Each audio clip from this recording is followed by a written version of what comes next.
Hello again, it's Peregrine Papercrafts and I'm back with the another swatch video. So this is a variety of markers that I have. I've got alcohol based, I've got water based, I've got Sharpies, I've got brush pens, I've got metallic pens, I've got Crayola. So I'm just basically going to try these out for people who might want to hand letter or use these as colouring mediums in their Hobonichis. So I'm playing with the, let me move these out of the way. I'm playing with the Hobonichi Weeks. That was in my last video. Here you'll see a swatch of different inks that I tried to stamp in there to see if any bled through, and as you can see, most of them did. So that's where I'm trying to see how well my markers fare, because I haven't managed to do very many. This is a pretty comprehensive supply of the markers I have. I do have varying varying colours in them, and I think what I'll do is I'll start with the water-based ones and I'll move from there. So, right, let's start with Crayola. So what I'm going to do is I'm going to do a little, now this is just a Crayola, put the pen down. This is just a Crayola Supertip. It's not got a brush tip in any way, shape or form. As far as I'm aware, it's just a water-based marker. Nothing special about it. People sometimes do hand lettering with these. They're fantastic for colouring. You can use them as highlighters as well. So there we go. And then it's... You watch, I'm going to be all shaky now. Oh, that's awful. I'm not very practiced hand lettering with these. I don't really like them, if I'm perfectly honest, for that. I think they're fantastic for highlighting something or underlining or colouring in, because as you can see, they blend really well. So that's the Crayola Supertip. Where's the lid? Let's have a look. Moment of truth. And that hasn't bled through at all. That's fantastic. Brilliant. The ghosting's not too bad either. Right, let's not do a Sharpie next. Let's do another water-based. So let's go with the Artiste. And I'll try both nibs on this. So this is the Docrafts Artiste brush pens. It has the colour there. They come in a very small variety of colours. This is red, and it's got quite a small brush tip, as you can see. It's not that... Let me see if I can... So I've got inky fingers, please forgive. It's quite flexible. I suppose maybe I should... Oh, I can't find anything to brush it on. But it's quite stiff, to be perfectly honest, but it does have a little bit of flexibility. And then it also comes with a bullet tip. Now, I really like this because it's a super fine line. In fact, you'll probably barely be able to register on the camera. And only these and Stampin' Up markers that I've experienced have this sort of style where it's not just a bullet nib, it's a super fine bullet nib. So let's start with the super fine. So this is the Docrafts.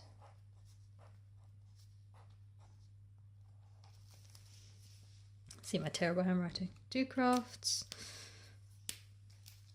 Let's give this a nice bit of, so you can get thin up, thick down, and these are what the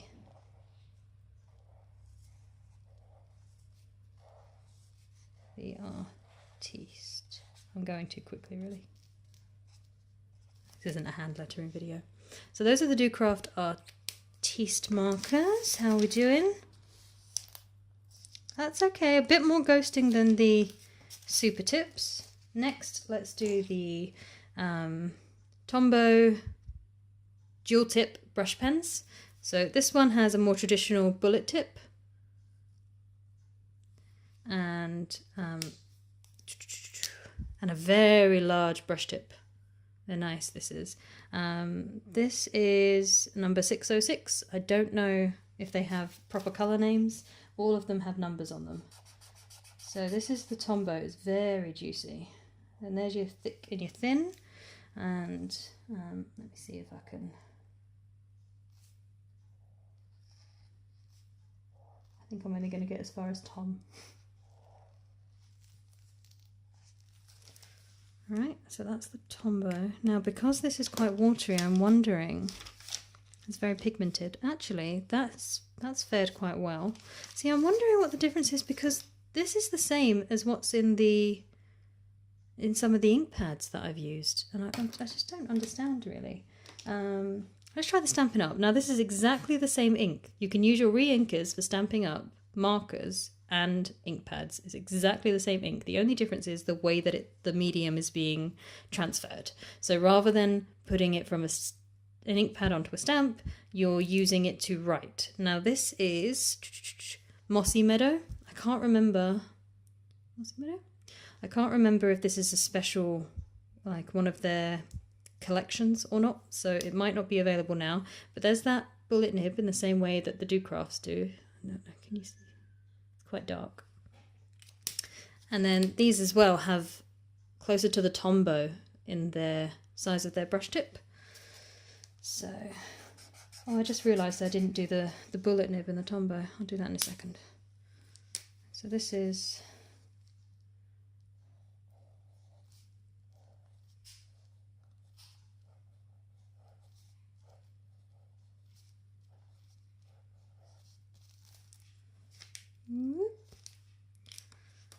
Stampin'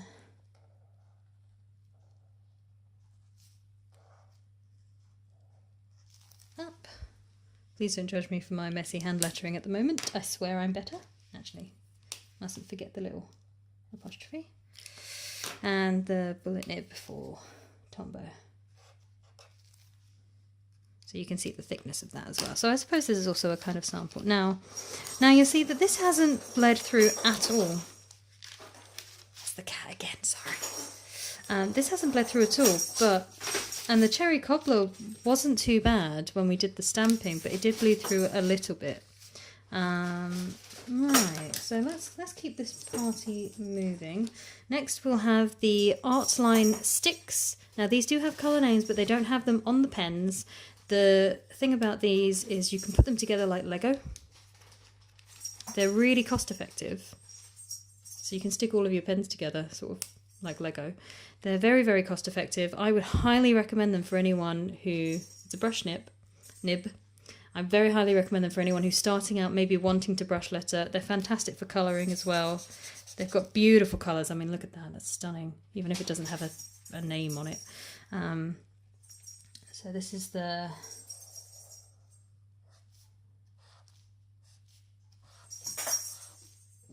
is the Stix. Stix with a funny X. How's that done? Again, it's very juicy, but no bleed through. So at the moment, all of the markers are absolutely fine. It's just the ink pads that are causing the problem. I will say the paper is very, very smooth. It's very, very nice to feel when you're going through. Next we'll do the Winsor and Newton watercolour marker. Now this can be a bit confusing because they have Promarkers, they have there's a whole different, they have brush markers, but these are the watercolour markers, and it does have a bullet nib and it has a brush nib. And I love these are lovely. They're very, very, very juicy. So there it is, Winsor and Newton watercolour marker. This is the colour turquoise. No, don't want the bullet. See, I do get confused though, because I feel like that should have the brush nib and that should have the bullet, but it's the other way around. So,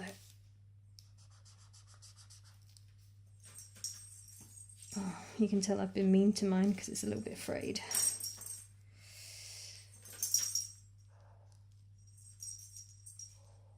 I'll just do this because I'm not going to be able to fit Winsor and Newton, am I? Right. You can see the deepness of that colour there, and what you can do with these, what you can do with most of these actually, is pour them out of water, but these are fabulous to do that. And that's the bullet. So you can see the difference in saturation. Oh, you can see the difference in saturation of inks between the two nibs. Now, what you might find is I store mine like that. So I store them with the bullet tip at the top, which means most of the ink will flow to the bottom. Ideally, all of your pens should be stored horizontally, and that allows, at least if they're double-ended, because that allows the ink to flow evenly across both. I haven't done that, but I should, and I'm working on finding a way of storing them that is going to work for that. At the moment I'm using it's a box that a nice China Bombay duck sugar pot came in. So I'm using a couple of those because I got a few things in that. So I'm using those to store my pens. It's not ideal, but it's fine. Now the paper it's interesting because you can feel here it's definitely sort of warping a little bit where it's got all of that moisture on there, but it hasn't bled through, which is really, really interesting. Okay, so I'm gonna risk moving that over there. So the ghosting's it's very, very extreme on the Winsor & Newton. Move that over there. Let's do Kuretake something metallic. Sorry, that's the kitten, if you can hear him. It's a green Kuretake metallic brush pen. Again, this is really nice, works fantastically on dark cardstock. Really, really pigmented colour. So let's put that there. And then, I don't know, am I going to be able to get Kuretake?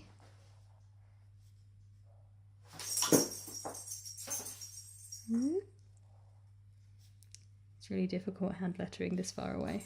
No, I'm going to get as far as Kura. Oh well, we'll just make a nice flourish. One-sided, very pretty metallic colour.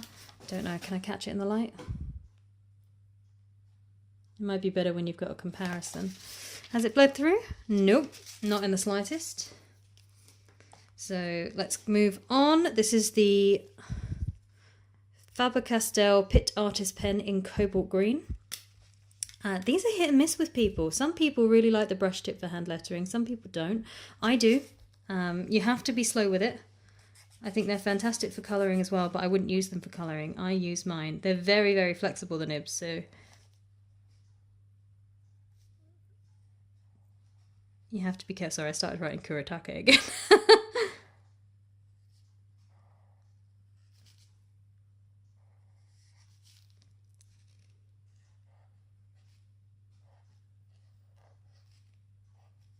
Let's get as far as Pitt Art. So now that was very, very smooth, but you don't feel as much ink going on the paper. So I think, yeah, I mean, the ghosting is that's the best I think we've had so far.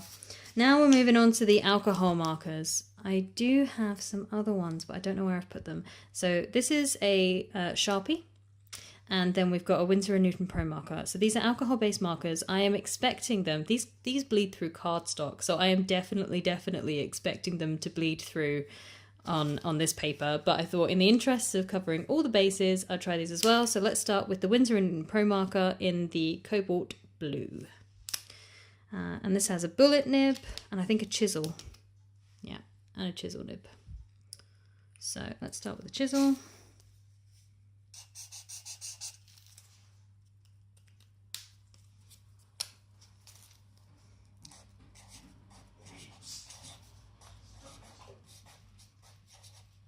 Man, I can't finish any of my words today.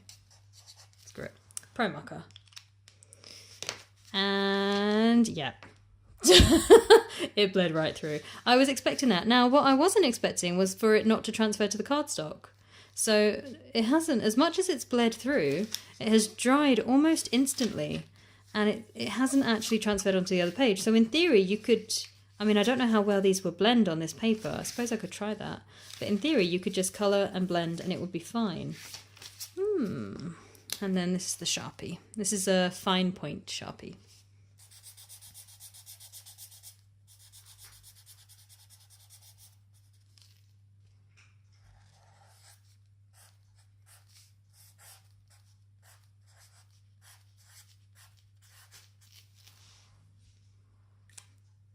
And again, I'm expecting, yeah.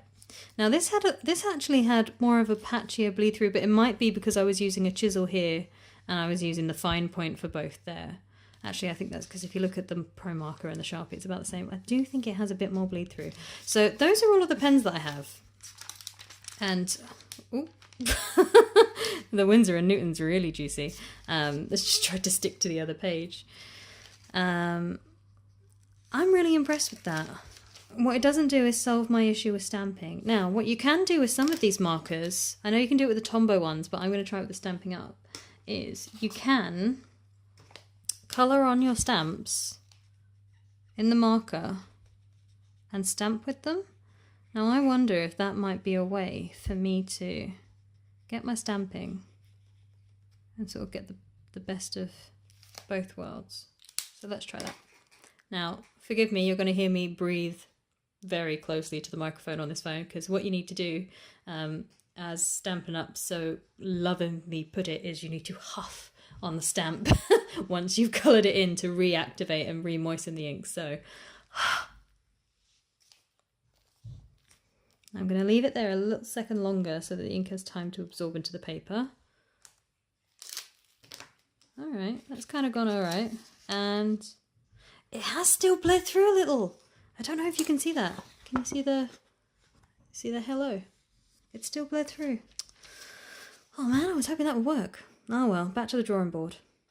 Regardless, it looks like if you're wanting to colour in your Hobonichi, you got lots of options. I'd be intrigued to see how things would blend on this paper, because it is very, very smooth, but I don't know how well it would hold up to excessive like blending and adding more and more colour on top and more alcohol. But yeah, so I'm like, thoughts at the moment are the Hobonichis are cool. I haven't used my Weeks Mega really in a traditional way yet. This isn't really enough space for me to... It looks huge when I look at it on camera, but this isn't really enough space for me to get the things that I want to in there. This would work, but it's not... I've gotten really into decorating, and this just isn't big enough for me. Because I've got like to-do lists that I can washi tape in and lift them out, and flaps, and make it really interactive. So I don't know how useful the Weeks is right now. It might be really, really useful as like a chore tracker, or as a... I'm planning on using mine as a finance tracker. I just haven't managed to get around to it, mainly because I know it will stop me spending, and there are so many new things coming out that are nice, like this Concord and Night stamp set. I promise I'm not sponsored by Concord and Night. I just really love this stamp set. It's the bits and pieces one. I mentioned it in my other video. With the and I love the cover on cover. Like, I just love this in general. So I think with the Cousin, I'm finding that not being able to stamp in it is restricting me quite a bit. I'm using the vertical weekly timeline layouts more than I am the dailies. So I kind of... It's giving me a good idea of sort of what I'm really looking for in a diary or a journal or something, and it's even giving me thoughts of moving back into the sort of Leuchtturm, is that how you say it? Doesn't matter. Bullet journaling world of drawing them in, but doing like a vertical weekly layout in the Leuchtturm rather than having to draw in like a full monthly and then a daily, and then, you know, because if I've got the weekly there for the month, I don't need a monthly overview really, because this, I mean, I think, to be perfectly honest, I think you need, well, at least for me, my opinion, I think you need a monthly that leads to a daily, or a weekly that potentially has a daily or really, really good spots for notes. But so I'm working my way through. I'm having a look at, now I know that I really, really like the vertical timeline layouts in there, the weekly ones. I'm having a look at what other diaries are around that keep that same sort of layout. I know that the Erin Condren journal, diary, time tracker, keeper, whatever's, I know that they do, but I can't get those where I am. So not without spending a hell of a lot of money, which, to be fair, I did for these. So I can't, yeah. I've shamed myself. Anyway, happy Tuesday, or whatever day you're watching this. Have a fantastic day. If there's anything that you guys would like to see me try out on the Hobonichi paper or in the Hobonichi, or if you've got any recommendations, please drop a comment below. I'd appreciate a subscription if you're willing to throw one my way. I'm pretty new to this whole YouTube thing, and I'm really wanting to get my ideas out there, and I want to be able to put more time into it, but I can only really do that if I can see that it's making a difference. Because what I really want to do is help people and provide things that I've struggled with, that I haven't been able to find answers to, and provide my experience from doing, God, it's got to be about 7 years of crafting, like hardcore paper crafting at this point. I can run through like hauls that I get from, I'm in the UK, so I do Seven Hills Crafts is where I get most of my stamp sets from, because they have a great selection of the Across the Pond stamp sets, and they have them very, very close to them being released over there, which is fantastic. The price points are obviously a little bit higher, but I also do sort of homegrown stamp sets. Is that a thing?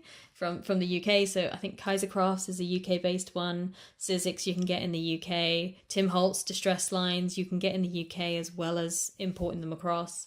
The oxides I think are still mostly, at least the new colours, I think you still need to sort of go to somewhere that specialises in getting the American ones. But other than that, anyway, this video has gone on way too long. It's gone on long enough. Thank you so much if you've stuck with me and you've seen it all. And I hope you, again, have a fantastic day.